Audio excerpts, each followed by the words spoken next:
ఏడాదికి 18,000 అంటే మొత్తం మీకు అందే సాయం 36,000. అంటే అంటే ఒక్కొక్కళ్ళకి ఏం చేశారంటే వీళ్ళ పథకాన్ని పట్టుకెళ్ళి ఆ ఇది పట్టుకెళ్ళి ట్యాబ్ పట్టుకెళ్ళి మీ ఇంట్లో మీ భర్తకి ఏంటి ఎంత వయసు 50 అండి లేదా 40 అండి, ఓకే ఆయనకి ఏం రాదమ్మా, నీ పేరేంటమ్మా, నువ్వు ఓకే నువ్వు మహిళవు కాబట్టి నీకెంతమ్మా 59 ఏళ్ళ లోపే ఉన్నావు కాబట్టి నీకు 1,500 రూపాయలు నెలకి ఇచ్చేస్తాం.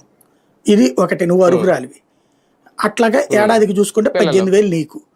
నీ బిడ్డ చదువుతున్నది ఎవరు, 2 బిడ్డలు ఉన్నారండి, ఓకే ఇద్దరికి చెరొక 15,000 రూపాయలు. ఇది డైరెక్ట్ గా నిమ్మల రామానాయుడు చెప్పింది కూడా అదే కదా.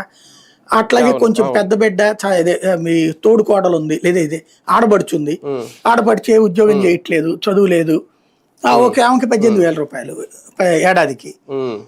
అట్లాగే ఇంట్లో వృద్ధులు ఉన్నారు, ఓకే వాళ్ళకి ఒక పెన్షను లేదు. వీళ్ళ ఆయన ఏ ఆటో నడుపుతున్నాడు, ఆయనకి ఏడాదికి 20,000 రూపాయలు, వాళ్ళు 10,000 ఇస్తే 20,000 అని చెప్పింది. అట్లాగా లెక్క కట్టారు. అలాగే 50 ఏళ్ళు వచ్చినటువంటి బాబాయ్ ఉన్నాడు, రైట్, ఆయనకు ఒక 50 రూపాయలు ఏది పెన్షను, 4,000 రూపాయల పెన్షను. ఈ లెక్కను చూస్తే నీకు ఏడాదికి వచ్చేటప్పటికి ఇంత వచ్చేస్తుంది. జగన్ టైంలో 45,000 ఇచ్చాడు ఏడాదికి, మేము వస్తే 60,000 వస్తుంది, 70,000 వస్తుంది, 1,00,000 వస్తుంది. లెక్క